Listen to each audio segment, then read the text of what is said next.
കബൂൽ ചെയ്ത് അനുഗ്രഹിക്കുമാറാകട്ടെ. നമ്മുടെ മുഴുവൻ രോഗങ്ങൾക്കും പ്രയാസങ്ങൾക്കും അല്ലാഹു സുബ്ഹാനഹു തആല ശമനം നൽകി അനുഗ്രഹിക്കുമാറാകട്ടെ. ആമീൻ യാ റബ്ബൽ ആലമീൻ. പ്രിയപ്പെട്ട സഹോദരീ സഹോദരന്മാരെ, ഇന്ന് ഞാൻ പങ്കുവെക്കുന്ന ഇൽമ് വളരെ പ്രധാനപ്പെട്ട ഒരു ഇൽമാണ്. അല്ലാഹുവിന്റെ റസൂൽ സല്ലല്ലാഹു അലൈഹി വസല്ലമ തങ്ങളുടെ ധാരാളം ഹദീസുകളിൽ നിന്ന് കണ്ടെത്തിയ ചില കാര്യങ്ങളാണ് എൻ്റെ സഹോദരീ സഹോദരന്മാരോട് ഞാൻ പങ്കുവെക്കാൻ ആഗ്രഹിക്കുന്നത്. ഈ കാര്യങ്ങൾ, ഞാൻ പറയുന്ന ഈ കാര്യങ്ങൾ നമ്മുടെ ജീവിതത്തിൽ ഉണ്ടെങ്കിൽ അല്ലാഹു സുബ്ഹാനഹു തആല നമുക്ക് ദാരിദ്ര്യം തരുമെന്ന് പ്രവാചകൻ നബി മുഹമ്മദ് മുസ്തഫ സല്ലല്ലാഹു അലൈഹി വസല്ലമ തങ്ങൾ പഠിപ്പിക്കുക.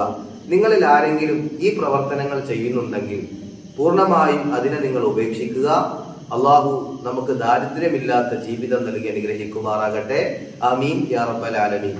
അല്ലാഹുവിന്റെ റസൂൽ സല്ലല്ലാഹു അലൈഹി വസല്ലമ തങ്ങൾ പറഞ്ഞ ഒന്നാമത്തെ കാര്യം, നമ്മളെല്ലാവരും വസ്ത്രം ധരിക്കുന്നവരാണ്. നമ്മുടെ വസ്ത്രത്തിൽ കീറൽ ഉണ്ടാകാം. ആ കീറിയ വസ്ത്രം നമ്മൾ ധരിക്കപ്പെട്ട നിലയിൽ അതിനെ തുന്നിക്കഴിഞ്ഞാൽ നമ്മുടെ ജീവിതത്തിൽ ദാരിദ്ര്യം കടന്നു വരുമെന്ന് പ്രവാചകൻ പഠിപ്പിക്കുകയാണ്. നമ്മൾ നിസ്സാരമായി കാണുന്ന ഒരു പ്രവർത്തനമാണല്ലോ. നമ്മുടെ വസ്ത്രത്തിൽ ഒരു കീറൽ വന്നാൽ നമ്മൾ ചിലപ്പോൾ അത് ധരിച്ചുകൊണ്ട് അതിനെ തുന്നും. എന്നാൽ നമ്മുടെ ജീവിതത്തിലേക്ക് ദാരിദ്ര്യം കടന്നു വരും. രണ്ടാമത്തെ കാര്യം, ചവറുകൾ, അതായത് വേസ്റ്റ് നമ്മുടെ വീടിനുള്ളിൽ ശേഖരിച്ചു വെച്ച് കഴിഞ്ഞാൽ, അതായത് നമ്മുടെ റൂമിലുണ്ടായ അല്ലെങ്കിൽ നമ്മുടെ വീടിനകത്തുള്ള വേസ്റ്റുകളെല്ലാം കൂടെ ഒരു മൂലയ്ക്ക് നമ്മൾ കൂട്ടി വെച്ച് കഴിഞ്ഞാൽ, അതിനെ നമ്മൾ ഉപേക്ഷിക്കാത്ത നിലയിൽ ദിവസങ്ങളോളം അത് അവിടെ ഇരുന്ന് കഴിഞ്ഞാൽ നമ്മുടെ ജീവിതത്തിൽ ദാരിദ്ര്യം കടന്നു വരാൻ കാരണമാകും. അള്ളാഹു മനസ്സിലാക്കാൻ തൗഫീക്ക് നൽകട്ടെ. മൂന്നാമത്തെ കാര്യം, രാത്രി വീട് അടിച്ചു വാരുന്ന ഒരു ശീലം നമ്മുടെ സഹോദരിമാർക്കുണ്ടെങ്കിൽ അതിനെ പരിപൂർണമായി നിങ്ങൾ ഒഴിവാക്കണം.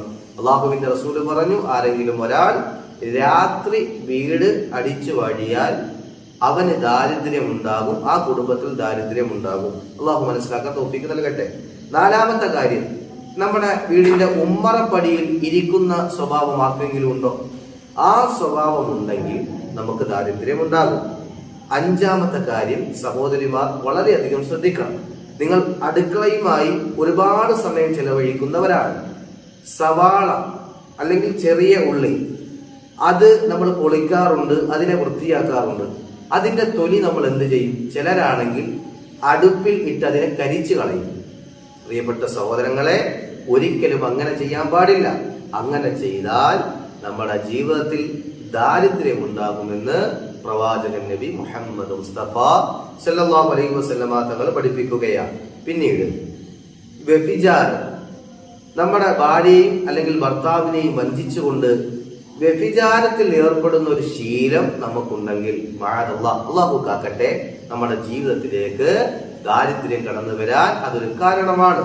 വീണ്ടും അല്ലാഹുവിന്റെ റസൂല് പറഞ്ഞു, പലിശയുമായി ബന്ധപ്പെടുന്ന വീടുകളുണ്ടോ? നമ്മുടെ നിവൃത്തികേട് കൊണ്ട് നമ്മൾ പലിശയിലേക്ക് കടന്നു പോകും. അങ്ങനെ ഏതെങ്കിലും വീടുണ്ടെങ്കിൽ ആ വീട്ടിലും ദാരിദ്ര്യം കടന്നു വരാൻ കാരണമാകും എന്ന് പ്രവാചകൻ സല്ലല്ലാഹു അലൈഹി വസല്ലം തങ്ങൾ പഠിപ്പിക്കുകയാണ്. വീണ്ടും പറയുകയാണ്, പല്ല് കൊണ്ട് നഖം കടിച്ചു മുറിക്കുന്ന ശീലം നമ്മളിൽ പലർക്കുമുണ്ട്. അറിയാതെങ്കിലും നമ്മുടെ വിരൽ വായിലേക്ക് പോവുകയും നഖം കടിച്ചു മുറിക്കുന്ന ഒരു ശീലം നമ്മളിൽ ഉണ്ടാകാറുണ്ട്. അത് നിങ്ങൾ മനസ്സിലാക്കണം. അങ്ങനെ ഒരു ശീലം നമ്മളിൽ ഉണ്ടെങ്കിൽ നമുക്ക് ദാരിദ്ര്യം ഉണ്ടാകും. അതുകൊണ്ട് പ്രിയപ്പെട്ടവരെ ശ്രദ്ധിക്കണം. നമ്മൾ നിസ്സാരമായി കാണുന്ന ചില പ്രവർത്തനങ്ങളാണ്, പക്ഷേ അത് നമ്മുടെ ജീവിതത്തിൽ ദാരിദ്ര്യത്തിൽ കൊണ്ടെത്തിക്കാൻ കാരണമാകുന്ന പ്രവർത്തനങ്ങളാണ്. അതുപോലെ തന്നെ നഗ്നമായി കുളിക്കുന്നവരുണ്ടാകുമല്ലോ. അങ്ങനെ കുളിച്ചാൽ, നഗ്നമായി കുളിക്കുന്ന ശീലം നിങ്ങൾക്കുണ്ടെങ്കിൽ, നിങ്ങളുടെ മുൻപിൻ ധാരങ്ങൾ മറയ്ക്കാത്ത നിലയിൽ, അത് ബാത്റൂമിലാകട്ടെ ആരും കാണുന്നില്ല, 4 വശവും കെട്ടി മൂടിയ ഒരു റൂമിലാണ് നിങ്ങൾ കുളിക്കുന്നതെങ്കിലും നഗ്നമായി കുളിക്കാൻ പാടില്ല. നഗ്നമായി കുളിച്ചാൽ ദാരിദ്ര്യം ഉണ്ടാകുമെന്ന് പ്രവാചകൻ സല്ലല്ലാഹു അലൈഹി വസല്ലമ തങ്ങൾ പറയുകയാണ്. അതുപോലെ തന്നെ നഗ്നമായി കിടന്നുറങ്ങാനും പാടില്ല. രാത്രിയല്ലേ, ആരുമില്ലല്ലോ, നമ്മുടെ ബെഡ്റൂം അല്ലേ, അതൊരു പുതപ്പ് പോലെ നഗ്നമായി കിടന്നുറങ്ങിയാൽ നമ്മുടെ ജീവിതത്തിൽ ദാരിദ്ര്യം ഉണ്ടാകും. വളരെയധികം നിങ്ങൾ ശ്രദ്ധിക്കണം. അതുപോലെ തന്നെ പൊട്ടിയ ചീർപ്പ്, നമുക്കെല്ലാവർക്കും തല ചീകുന്ന സ്വഭാവം ഉണ്ടല്ലോ. എല്ലാവരും സുന്ദരന്മാരും സുന്ദരിയായിട്ടും ഒരുങ്ങി നടക്കാൻ ആഗ്രഹിക്കുന്നവരാണ്. പൊട്ടിയ ചീർപ്പ് കൊണ്ട് ആരെങ്കിലും തല ചീകിയാൽ അല്ലെങ്കിൽ മുടി ചീകിയാൽ അവന് ദാരിദ്ര്യം ഉണ്ടാകുമെന്ന് പ്രവാചകൻ സല്ലല്ലാഹു അലൈഹി വസല്ലം തങ്ങൾ പഠിപ്പിക്കുകയാണ്. അതുപോലെ പൊട്ടിയ പേന, ആ പൊട്ടിയ പേന കൊണ്ട് എഴുതുന്ന ശീലം നമുക്കുണ്ടെങ്കിൽ നമ്മുടെ ജീവിതത്തിലേക്ക് ദാരിദ്ര്യം ഉണ്ടാകും. അള്ളാഹു മനസ്സിലാക്കാൻ തൗഫീക്ക് നൽകട്ടെ. നിസ്സാരമായ കാര്യങ്ങളല്ലേ, പക്ഷേ അത് ദാരിദ്ര്യം നമ്മുടെ ജീവിതത്തിലേക്ക് കൊണ്ടെത്തിക്കും. അതുപോലെ തന്നെ ഈ സ്വഭാവം ഇപ്പോൾ ഇല്ല, കാരണം ഇന്ന് നമ്മുടെ ആധുനിക യുഗമാണ്, നമ്മുടെ എല്ലാ സൗകര്യങ്ങളും മെച്ചപ്പെട്ടു.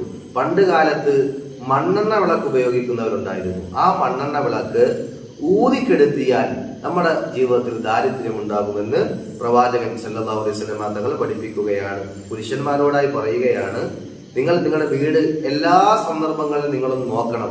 എവിടെങ്കിലും ചെലന്തി വല കെട്ടിയിട്ടുണ്ടോ, ചെലന്തി ഒരുപാട് കൂടുണ്ടാക്കിയിട്ടുണ്ടോ എന്ന് ശ്രദ്ധിക്കുക. ധാരാളം ചെലന്തി വല വീട്ടിലുണ്ടെങ്കിൽ നമുക്ക് ദാരിദ്ര്യം ഉണ്ടാകും. അള്ളാഹു മനസ്സിലാക്കാൻ തൗഫീക്ക് നൽകി അനുഗ്രഹിക്കുമാറാകട്ടെ.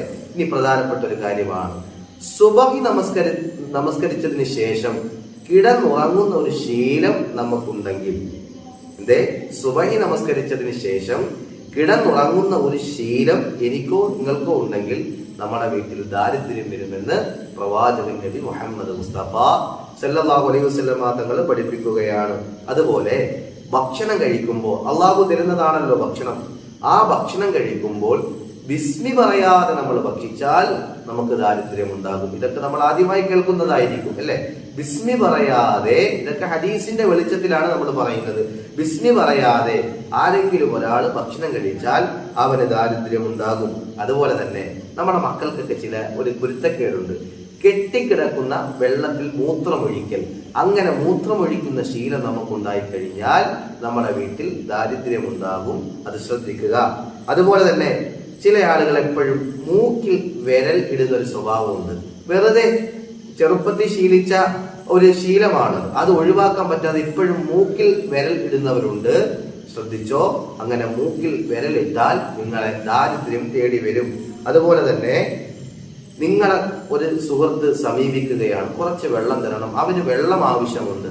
ആ വെള്ളത്തെ നിങ്ങൾ മുടക്കിയാൽ, അടുത്തുള്ള വീട്ടിലെ പാവപ്പെട്ടവന് കിണറില്ല, അവൻ വെള്ളത്തെ ആശ്രയിക്കുന്നത് നിങ്ങളിൽ നിന്നുമാണ്. അവൻ വെള്ളം തേടി വന്നപ്പോ ആ വെള്ളത്തെ ആരെങ്കിലും മുടക്കിയാൽ അവന് ദാരിദ്ര്യം ഉണ്ടാകുമെന്ന് പ്രവാചകൻ നബി മുഹമ്മദ് മുസ്തഫ സല്ലല്ലാഹു അലൈഹി വസല്ലം തങ്ങൾ പഠിപ്പിക്കുകയാണ്. അതുപോലെ ഇരുന്ന് തല കെട്ടിയാൽ, അതായത് ഇരുന്ന് കൊണ്ട് തലമുടി കെട്ടിയാൽ ദാരിദ്ര്യം ഉണ്ടാകും. വളരെയധികം ശ്രദ്ധിക്കുക.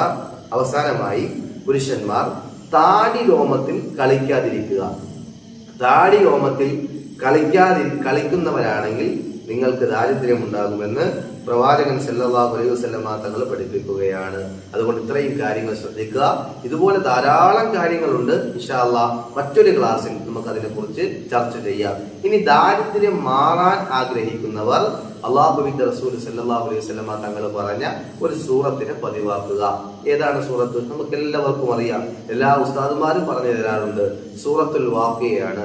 മഗ്രിബ് നമസ്കാരത്തിന് ശേഷം ഓതലാണ് ഏറ്റവും നല്ലത്. ഈ മഗ്രിബ് നമസ്കാരത്തിന് ശേഷം ഓതാൻ പറ്റിയില്ലെങ്കിൽ സുബഹിക്ക് ശേഷം ഓതുക. അള്ളാഹു ദാരിദ്ര്യം തരില്ല. എന്നെയും നിങ്ങളെയും അള്ളാഹു ദാരിദ്ര്യത്തെ തൊട്ട് കാത്ത് രക്ഷിക്കുമാറാകട്ടെ. ആമീൻ യാ റബ്ബൽ ആലമീൻ. അതുപോലെ ഒരു ദിക്ർ കൂടി പറഞ്ഞു തരികയാണ്, ചെല്ലണം പ്രിയപ്പെട്ടവരെ. ഈ ദിക്ർ നിങ്ങൾ പതിവാക്കി കഴിഞ്ഞാൽ ദാരിദ്ര്യം ഉണ്ടാകില്ല. ലാ ഹൗല വലാ ഖുവത ഇല്ലാ ബില്ലാഹിൽ അലിയിൽ അദീം. ഇങ്ങനെയാണ്, ലാ ഹൗല വലാ ഖുവത ഇല്ലാ ബില്ലാഹിൽ അലിയിൽ അദീം. മനസ്സിലാക്കാൻ അല്ലാഹു തൗഫീഖ് നൽകി അനുഗ്രഹിക്കുമാറാകട്ടെ.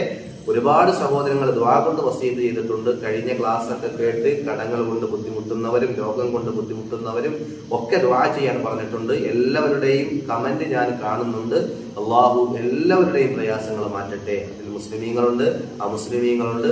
എല്ലാവരുടെയും രോഗങ്ങൾക്കും കടങ്ങൾക്കും ഒക്കെ റബ്ബ് സുബ്ഹാനഹു വ തആല എല്ലാവിധ ഖൈറാത്തുകളും നൽകി അനുഗ്രഹിക്കുമാറാകട്ടെ. ആമീൻ യാ റബ്ബൽ ആലമീൻ. അസ്സലാമു അലൈക്കും വറഹ്മത്തുള്ളാഹി. നിങ്ങളുടെ ദുആയും ഈ പാവപ്പെട്ട സാധുവായ എന്നെ കൂടി ഉൾപ്പെടുത്തുക. അള്ളാഹു ഇതുപോലെ നാളെ അവന്റെ ജന്നാത്തിന്റെ അഴിമിൽ ഒരുമിക്കാൻ ഭാഗ്യം നൽകി അനുഗ്രഹിക്കുമാറാകട്ടെ. അസ്സലാമു അലൈക്കും വറഹ്മത്തുള്ളാഹി.